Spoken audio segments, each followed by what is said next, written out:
എല്ലാവർക്കും പ്രൊമോ റിവ്യൂയിലേക്ക് സ്വാഗതം. ഈ റിവ്യൂ ഇഷ്ടപ്പെടുവാണെങ്കിൽ ഒന്ന് ലൈക്ക് ചെയ്തും സബ്സ്ക്രൈബ് ചെയ്തും സപ്പോർട്ട് ചെയ്യണേ. അപ്പോൾ നന്ദയോടുള്ള അടിക്ക് ശേഷം ഗൗതം നന്ദുമോനെ എടുത്തുകൊണ്ട് ഇറങ്ങുവാണ്.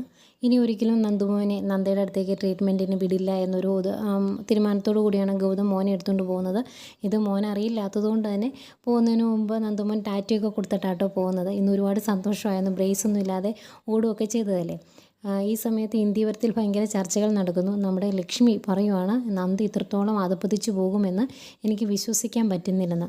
അതുപോലെ തന്നെ വല്യമ്മയും എല്ലാവരും അവിടെ ഇരിപ്പുണ്ട്. ആർക്കും ഇതൊന്നും അങ്ങ് ഉൾക്കൊള്ളാൻ പറ്റിയിട്ടില്ല. പിന്നീട് നമ്മുടെ അരുണിനെ കാണിക്കുന്നുണ്ട്. അരുൺ നന്ദയുമായിട്ട് സംസാരിക്കുന്നുണ്ട് കേട്ടോ. അന്നേരം അരുൺ പറയുവാണ്, നീ ജീവിച്ചിരുന്നിട്ടും ഒരു ഫോൺ കോൾ പോലും ഇന്ത്യവരത്തിലേക്ക് ചെയ്യാതിരുന്നതിന് യാതൊരു ന്യായീകരണവും ശരിയാകുകയില്ല.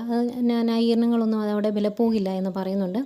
നന്ദ ബാക്കിയുള്ള കാര്യങ്ങളും നാളെ പറയുമോ എന്നറിയില്ല. കാരണം അങ്ങോട്ട് അന്വേഷിച്ച് ചെല്ലുന്ന സമയത്തായിരുന്നല്ലോ ഗൗതം പിങ്കിയെ വിവാഹം കഴിച്ചു എന്ന് നന്ദ അറിയുന്നത്. അതുകൊണ്ടാണ് പിന്നീടൊന്നും പറയാതിരുന്നത് എന്നാണോ പറയാൻ പോകുന്നത് എന്നൊന്നും അറിയില്ല. ഏതായാലും നന്ദയും അരുണും സംസാരിക്കുന്നുണ്ട്. അരുൺ ആകെ ഇതെല്ലാം സംസാരമെല്ലാം കഴിഞ്ഞ് ആകെ വിഷമിച്ച് നിൽക്കുന്നതും കാണിക്കുന്നുണ്ട്. പിന്നെ കാണിക്കുന്നത് വെളിവില്ലാതെ ആകെ വിഷമത്തോടെ ഇങ്ങനെ അങ്ങോട്ടും ഇങ്ങോട്ടും നടക്കുന്ന ഗൗതത്തെയാണ്.